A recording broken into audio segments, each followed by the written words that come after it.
ఏంటి? ఆది కాండము 14వ అధ్యాయము 19వ వచనం. ఈరోజు మనం ఏం చూస్తున్నామంటే దీంట్లో ఒక ప్రత్యేకమైన మాట చూస్తున్నాం.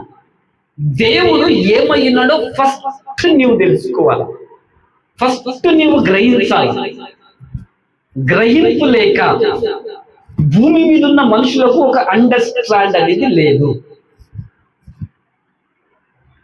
అబ్రహామును ఒక సేవకుడు ఎదురుపడి, ఒక యాజకుడు, ఒక ప్రవక్త ఎదురుపడి అబ్రహామును ఆశీర్వదిస్తూ ఏమంటున్నాడంటే,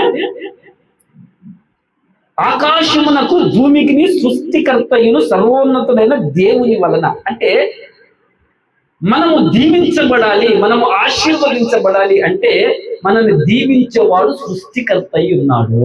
సృష్టికర్త నీకు నువ్వుగా ఈ భూలోకానికి రాలే. హల్లెలూయా. నిన్ను కలగజేసిన వాడు, నిన్ను పంపించిన వాడు, నిన్ను ఏర్పాటు చేసిన వాడు, నిన్ను ఉంచిన వాడు ఒక సృష్టికర్త ఉన్నాడు. ఈ సర్వ సృష్టిని కలగజేసిన వాడు, ఆకాశమును భూమిని, ఈ భూలోకంలో ఉన్న అన్నిటిని కలగజేసిన వాడు నిన్ను కలగజేశాడు. ఆ దేవుణ్ణి నువ్వు ఆరాధిస్తున్నావు, ఆ దేవుణ్ణి నువ్వు కొలుస్తున్నావు, ఆ దేవుణ్ణి నువ్వు స్తుతిస్తున్నావు. ఈ సంగతి మర్చిపోదు.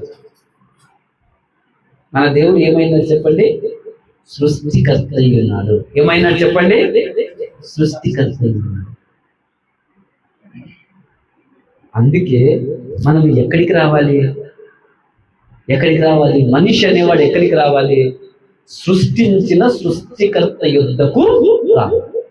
ఎక్కడికి రావాలా? నిన్ను కలగజేసిన ఆ సృష్టికర్త యుద్ధకు రావాలంటే నీ తండ్రి యుద్ధకు నువ్వు రావాలి. ఓ కుటుంబంలో ఒక బిడ్డ జన్మించాడంటే, ఆయనకు తండ్రి ఉన్నాడంటే, ఆ బిడ్డకు ఏమి కావాలన్నా ఎక్కడికి రావాలి? ఆ తండ్రి దగ్గరికి రావాలి. తండ్రి చాలా కలిగి ఉన్నాడు, తండ్రి దగ్గర ఎంతో ఉన్నది, ఏమేమో ఉన్నది, నీకు కావలసిన ప్రతిదీ ఉన్నది. ఆయన యుద్ధకు రావాలి. హల్లెలూయా. కానీ మనమేమో ఆయన యుద్ధకు రాకుండా, ఆయనను అడగకుండా, ఆయనను వేడుకోకుండా, ఆయనను మనం సేవించకుండా లోకములోనే బ్రతుకుతున్నాం. ఆయన ఎందుకు రావడం మనకి ఇష్టం లేదు. చూడండి, మన సహోదరులు, మన బంధుమిత్రులు, అక్కచెల్లెలు, అన్నదమ్ములు, మన ఫ్రెండ్స్ ఎవరన్నా సృష్టికర్త దగ్గరికి వస్తున్నారా? కలగజేసిన వాళ్ళ యొద్దకు వస్తున్నారా? పుట్టించిన వాళ్ళ యొద్దకు వస్తున్నారా? Time pass. ఏం పాస్ చెప్పండి? Time pass. అంటే ఈరోజు పరిశుద్ధాత్మ దేవుడు మనతో ఏం మాట్లాడుతున్నాడంటే, ప్రయారిటీ, ప్రాముఖ్యం అన్నది మొదటి స్థానం దేనికి?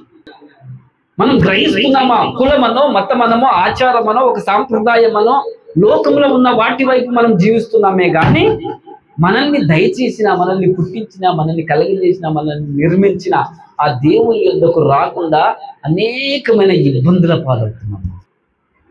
ఈ సత్యం కూడా మీరు ఈరోజు గ్రహించాలి. మనము ఓన్లీ శరీరం కాదు, మనం ఓన్లీ మన్ను కాదు, మనం ఓన్లీ ఈ లోకానికి సంబంధించిన వారం కాదు. మనలో ఒక ఆత్మ ఉన్నది. ఏమున్నది చెప్పండి? ఏమున్నది? మనలో ప్రాణము, జీవం అనేది ఉన్నది. అది లేకుంటే ఈ బాడీకి ఏం విలువ కూడా లేదు. ఈ ఆత్మని, ఈ ప్రాణము, జీవమును మోయడానికి, పట్టి ఉంచడానికి దేవుడు ఈ బాడీని మనకు దయచేశాడు. కానీ మనం ఎప్పుడు ఆరాటపడేది, ఎప్పుడు ప్రయాసపడేది, ఎప్పుడు ప్రాకులాడేది, ఎప్పుడు నువ్వు ఆలోచన చేసేది, ఎప్పుడు నువ్వు చింతించేది కేవలం ఈ శరీరం కొరకు మాత్రమే. మనుషులందరూ కూడా చెమట గార్చేది, మనుషులందరూ కూడా కిందిది మీద చేసేది, బొంకేది, అబద్ధం ఆడేది, అన్యాయం చేసేది, అక్రమం చేసేది, ఏదో జీవించడానికి ఈ శరీరం గురించి మాత్రమే కష్టపడతాడు. రాత్రనక, పగలనక, వర్షం అనక. ఎంతటి వ్యక్తి అయినా, ఎంత డబ్బు కలిగినా, ఎంత ధనము కలిగినా, ఎన్ని విద్యలు కలిగినా, ఎంత యాక్టర్ అయినా ఒక్కసారి హాస్పిటల్లో పోయి దగ్గర పడుకున్నాడంటే బట్టల మీద లెక్క ఉండదు, ప్రెస్టేజ్ మీద లెక్క ఉండదు, డాక్టర్ ఏం చెప్తే దానికి ఏమి విలువ ఉండదు. మీరు ఆలోచన చేశారా? ఒక ఆఫ్రాన్ వేసి ఆపరేషన్ థియేటర్లో తీసుకుపోయి మాట్లాడలేక, నడవలేక, వాళ్ళని వీళ్ళని చూడలేక, కళ్ళు మూతలేసి ఇప్పుడు ఉంటావో పోతావో అనే స్థితిని ప్రతి ఒక్కరికి వస్తుందా రాదా? వస్తుందా రాదా? కానీ మనిషి ఎంత టెక్కు కొడతాడంటే, మనిషి ఎంత స్టైల్ చేస్తాడంటే, మనిషి ఎంత గర్వపడతాడంటే, మనిషి ఎంత అహంకారంగా ఉంటాడంటే, మనిషి ఎంత అంటే సృష్టికర్తను మనం తెలుసుకోలేక, దేవుని మనం తెలుసుకోలేక, దేవునికి మనం గౌరవించక, దేవునికి మనం మర్యాద ఇవ్వక, దేవుడు అంటే మనకు భయం లేక మనుషులతో కూడా మనం అలాగే జీవిస్తాం. దేవునికి కాబట్టి ప్రభు ఈరోజు మనకి ఏం మాట్లాడుతుందంటే, మనము కేవలము భౌతికానుసారులుగా ఉండకూడదు. మన శరీరానికి భోజనం ఎంత ప్రాముఖ్యమో, మన శరీరానికి వస్త్రములు ఎంత ప్రాముఖ్యమో, మన శరీరానికి చలి నుంచి కాపాడబడడం, ఎండ నుంచి కాపాడబడడం, ఈ శరీరానికి ఎంత ప్రాముఖ్యమో ఈ ఆత్మకు కూడా కలుగజేసిన వాడు అంత ప్రాముఖ్యం. సృష్టికర్త అంత ప్రాముఖ్యం. నిన్ను కలుగజేసిన నీ తండ్రి, నిన్ను నిర్మించిన నీ సృష్టికర్త చాలా చాలా అవసరం నీకు. కాబట్టి నువ్వు ఎక్కడికి రావాలి? నీ సృష్టికర్త యొద్దకు నువ్వు రావాలి. హల్లెలూయా.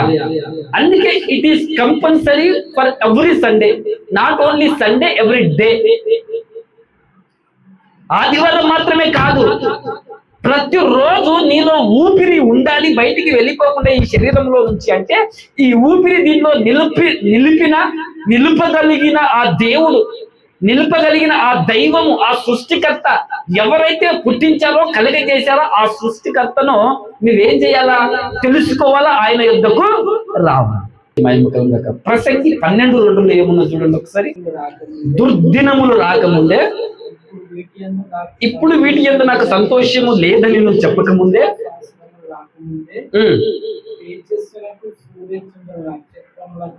చీకటి కమ్మక ముందే,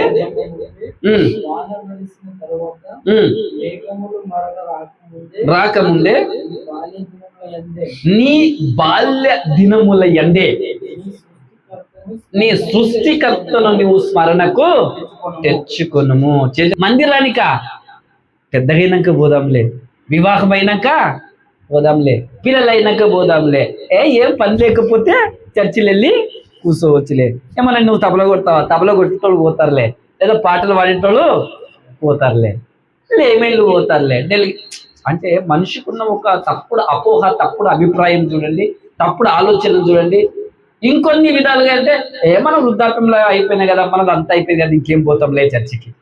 వాక్యం అంటుంది నీ ప్రయాణం, నీ యొక్క స్టార్టింగ్ దేవుని యొద్దకు రావడం ఎప్పుడు ప్రారంభం అవ్వాలో తెలుసా? నీ బాల్య దినములయందే. ఎప్పుడు ప్రారంభం అవ్వాలా? నీవింకా చిన్నగా ఉన్నప్పుడే, యవ్వనుడుగా ఉన్నప్పుడే, యవ్వనునికి రాకముందే నీకు ఒక అలవాటు కలగాలి. నువ్వు ప్రతి సమయములో, ప్రతి ఆదివారము, ప్రతి మీటింగు, ప్రతి సమయంలో దేవుని యొద్దకు వచ్చే ఆ యొక్క మంచి అలవాటు నువ్వు నేర్చుకోవాలి.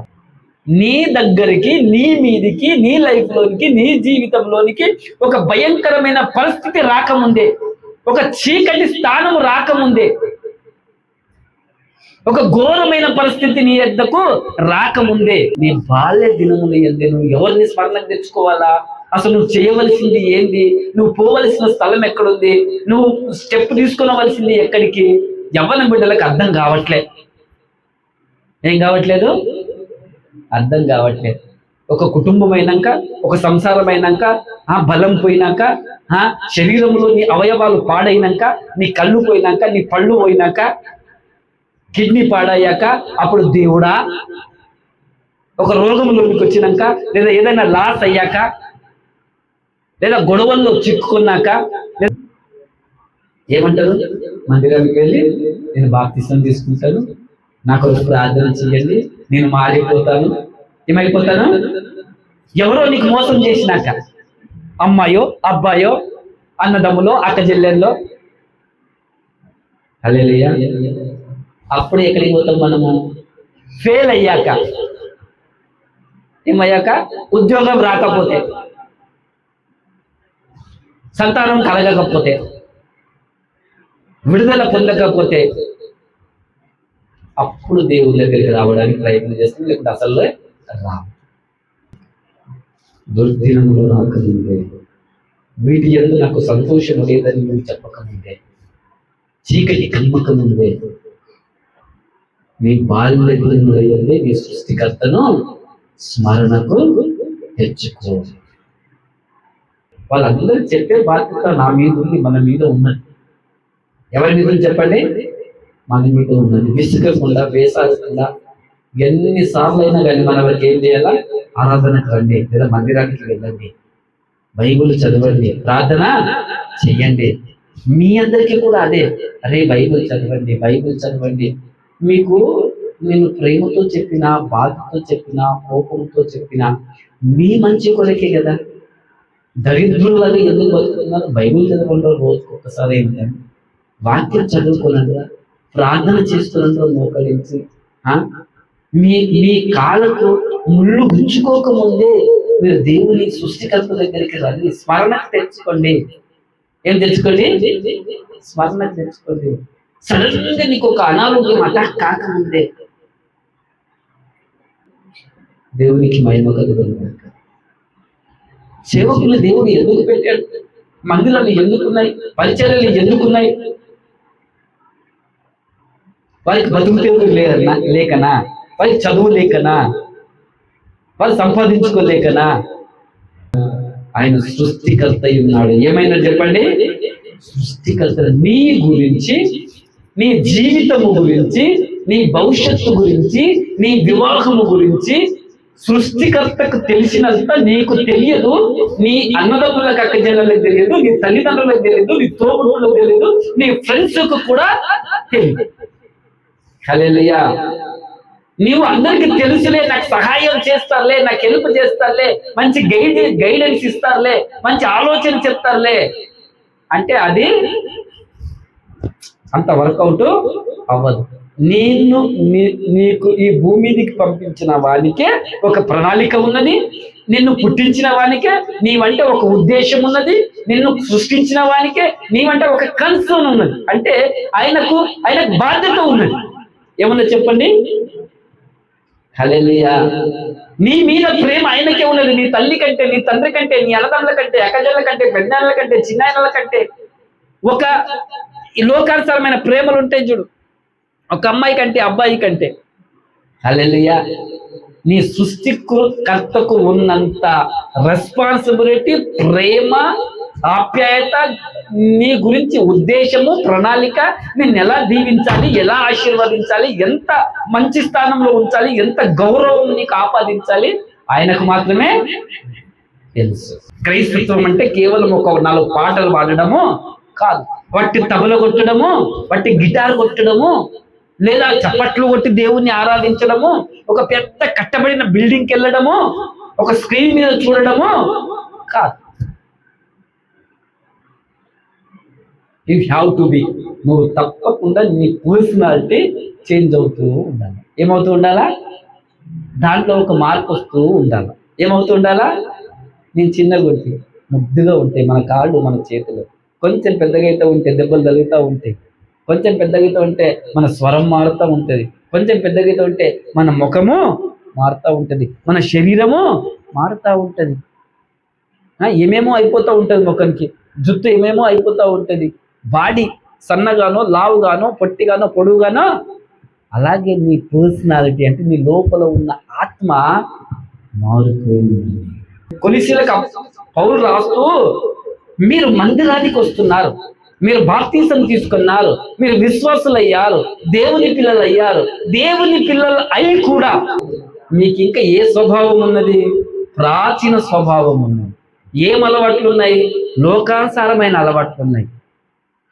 సృష్టికర్త యొక్క మార్పు మీలో లేదు. అంటే దేవునిలాగా ఆలోచించడం, దేవునిలాగా మాట్లాడడం, దేవుని మార్గంలో నడవడం, దేవుని యొక్క అంటే ఈ బైబిల్లో ఉన్న జ్ఞానమును మీరు ఇంకా అలవాటు చేసుకోలేదు. హల్లెలూయా. అంటే ఆ క్రియలు మీరు విడిచిపెట్టాలా? సృష్టించిన వారి పోలిక చొప్పున నూతన పరచబడుతున్నా. అంటే కొత్త స్వభావం మనలోనికి వస్తూ ఉండాలా. నూతన స్వభావం. ఏం స్వభావం చెప్పండి? నూతన పరచబడుతూ అంటే ప్రతిరోజు, ప్రతి ఆదివారం, ప్రతి నెల, ప్రతి సంవత్సరము నీవేమవుతూ ఉండాలా? వాక్యములోనికి వస్తూ ఉండాలి. లోకము మనలో నుంచి పోతూ ఉండాలి. ఈ భూమి మీద తెరవబడిన సమాధి కేవలం ఎవరిది చెప్పండి? ఇక ఎవరి సమాధి తెరవబడ్డది? యేసు ప్రభు సమాధి ఒక్కటి తెరవబడ్డది. విమోచించగలదు, విడిపించగలదు, బయటికి తీసుకొని రాగలదు, తీసుకొని వస్తాడు. ఎప్పుడైతే నువ్వు సృష్టికర్తను గ్రహించి సృష్టికర్త దగ్గరికి వస్తే నిన్ను విమోచిస్తాడు, నిన్ను రక్షిస్తాడు. రక్షణ లేక, నీకు ఆధారం లేక, నీకు భరోసా లేక, నీకు నిరీక్షణ లేక, నీకు హోపు లేక, నీకు నమ్మకము లేక, నీకు ఏమంటారు ఇవి లేక సతమైపోతున్నాము.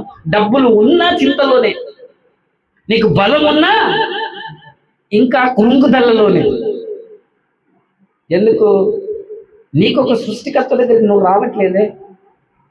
విమోచన కలగజేస్తారంటే విమోచన నీ ముందు పెడితే నీవు వద్దంటున్నావే. నిన్ను రక్షిస్తానంటే నీవు కాదంటున్నావే. యేసు అను మాటకు అర్థం ఏంటి చెప్పండి? రక్షకుడు, రక్షణకర్త. నీవేమో ఒక పేరు అనుకుంటున్నావు, ఒక మతం అనుకుంటున్నావు, ఒక కులం అనుకుంటున్నావు. హల్లెలూయా. దానికి అర్థమేంటో తెలుసా? రక్షకుడు. విమోచించి రక్షిస్తాడు. నిన్ను ఏం చేస్తాడు? రక్షిస్తాడు. అందుకే సండే నేను మటన్ తినకి పోయినా, నేను దోస్తు సరిగా పోయినా, అక్క దగ్గరికి పోయినా, దేవుడు మనకు దయచేసిన జీవితము ఫస్ట్ సెల్ఫ్ ఉండాలి. ఏముండాలి చెప్పండి? ఏముండాలి చెప్పండి? అయ్యా నేను, స్వార్థముతో కాదు, అన్యాయం అక్రమంతో కాదు, నేను రక్షించబడాలి. ఫస్ట్ ఏం చేయబడాలి చెప్పండి? ఏం చేయబడాలి? రక్షించబడాలి. నీకు మాట చెప్తా, ఫస్ట్ నీ కడుపు చూసుకుంటావా, ఇతరుల కడుపు చూస్తావా? నేను వారం రోజులైనా పర్లేదు, ఇట్లనే చచ్చిపోతా కానీ నీకే పెడతా అనేటోడు ప్రపంచంలో ఇప్పటి వరకు ఎవడైనా? తల్లి కూడా తన కడుపు నింపుకుంటేనే నీకు పెట్టగలదు. హల్లెలూయా. తల్లి కడుపు మార్చుకొని నీకు ఎన్ని రోజులు పెడుతుంది? అందుకే ఒక వ్యక్తికి తను రక్షణ పొందడం చాలా చాలా ప్రాముఖ్యం. ఏం పొందడము? తను విమోచించబడడం చాలా చాలా ప్రాముఖ్యం. తను రక్షణ పొంది ఆ రక్షణను మన మిత్రులకు అందించే వరం ఉండాలి. దేవుడికి మహిమ కలుగును గాక. ఈరోజు 3 పదాలు ఎంత అరిచినా ఈరోజు ప్రసంగము జీవితంలో మీరు మీ మైండ్లో, మీ హృదయంలో వింటున్నారా? మీ గుండెలో దాల్చుకొని దాన్ని ఎప్పుడు మీరు స్మరణకు తెచ్చుకుంటూ ఆలోచన చేస్తుండండి. నా సృష్టికర్త నా యేసయ్య, నా సృష్టికర్త దేవుడు, నన్ను కలగజేసిన వాడు, ఆయనని స్మరణకు తెచ్చుకోవాలి. నేను నూతన స్వభావములోనికి రావాలి, నూతన పరచబడుతూ నేను ఉండాలి. ఆయన నాకు విమోచన కర్త ఉన్నాడు. ఏమైనా చెప్పండి? విమోచన కర్త ఉన్నాడు. నన్ను విమోచించాడు, విడుదల కలగజేశాడు. అన్ని విషయంలో నుంచి, అన్ని బంధకాల నుంచి, అన్ని అవమానముల నుంచి, అన్ని నిందల నుంచి, ఎవరెవరు ఏ ఏ మాటలు అన్నారో నీకు, హల్లెలూయా, దాని నుంచి నన్ను విమోచించి రక్షణ దయచేశాడు. రక్షణకర్తగా ఈరోజు నీకు ఆయన ఉన్నాడు. ఒకసారి రోమీయులకు రాసిన పత్రిక 1:25 అట్టివారు దేవుని సత్యమును అసత్యమునకు మార్చి సృష్టికర్తకు ప్రతిగా సృష్టమును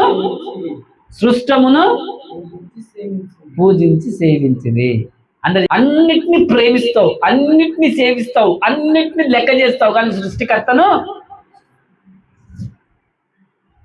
చెట్టును, పుట్టని, రాయిని, పాముని, తేలుని, నీ పనిని, నీ కడుపుని, బైబిల్లో రాసింది వారి కడుపే వారి దేవుడు ఆయన, ఫోనే ఆయనకి దేవుడు ఆయన. ఏం దేవుడు? ఈ సముద్రం నాకు నీళ్ళు ఇస్తున్నది కాబట్టి, ఈ వాగు నాకు నీళ్ళు ఇస్తున్నది కాబట్టి ఇదే నాకు దైవం. నాకు ఈ భూమి పంటనిస్తుంది నాకు కాబట్టి ఇదే. అది సృష్టిలో ఒక భాగము. సృష్టిని దేవుడు కలగజేసిన ఒక సృష్టము అంతే. ఈ యూనివర్సల్, ఆలోచన చేయండి, ఈ యూనివర్సల్, ఈ యొక్క విశ్వము చాలా పెద్దది. ఎన్నో కలగజేశాడు ఆయన, ఎన్నో సృష్టించాడు. అవన్నీ దేవుళ్ళు కాదు, మనం ఆధారపడదగినవి కూడా కాదు. నీకు విద్యనిచ్చాడంటే విద్య దేవుడు కాదు. నీకు డబ్బు ఇచ్చాడంటే డబ్బు దేవుడు కాదు. నీకు బలం ఇచ్చాడంటే బలము దేవుడు కాదు. మనకు ఆరాధన. కొంతమంది చూడండి, ఆయన లవ్వరే మనకి దేవుడు. కొంతమందికి భార్యనే వాళ్ళకు దేవుడు. కొంతమందికి లేక కొడుకు పడితే వాడే దేవుడు. దేవుడు వేరు, ఈ సృష్టము వేరు. దేవుడు వేరు, సృష్టికర్త వేరు. పిల్లలు ప్రాణమే, కానీ వాళ్ళే దేవుళ్ళు కాదు. వాళ్ళే కాదు. మనం ఆధారపడదగిన కొడుకుల మీదనో, కూతుర్ల మీదనో, డబ్బు మీదనో, చదువు మీదనో, ఆ భూమి మీదనో కాదు. మనం ఆధారపడదగిన ఎవరి మీద? కలగజేసిన, సోర్స్, ఇవ్వదగిన, పుట్టించిన దేవుని మీద. హల్లెలూయా. నువ్వు పని చేసుకోవాలి, కానీ నీ పని నీకు దేవుడు కాదు. ప్రజలందరూ సృష్టికర్తను వదిలేసి సృష్టమును సేవించిరి, సృష్టమును పూజించిరి. నా కింద చాలా చక్కని మాటలు రాసి ఉంటుంది. ఏం రాశాడు చెప్పండి, చదువు. 25 అట్లనే కిందికి, 1:25 కింద.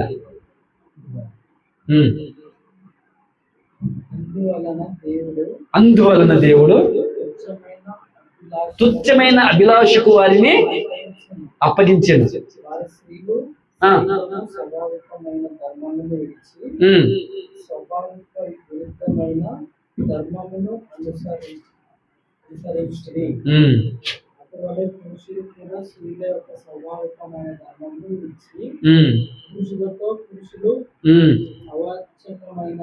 అవాంఛికమైన పనులు చేయొచ్చు, తమ తప్పిదములకు తగిన ప్రతి ఫలమును పొందుచు ఒకరి ఎడల ఒకరు కామతప్తులైరి. హల్లెలూయా. అంటే అలా సృష్టిని సేవించిన వారు, సృష్టి మీద ఆధారపడ్డవారు స్వాభావిక ధర్మం అంటే దేవుడు నియమించిన నియమాన్ని కోల్పోయి వారికి ఇష్టం వచ్చినట్ల బ్రతికి దేవుడి నుండి దూరం అయిపోయి, హల్లెలూయా, సృష్టికర్తను మర్చిపోయారు. ఆ సృష్టికర్తే విమోచనకర్తగా వచ్చాడన్న సంగతి మర్చిపోయారు. ఆ విమోచనకర్తే రక్షణకర్తగా ఉన్నాడని మర్చిపోయారు. హల్లెలూయా.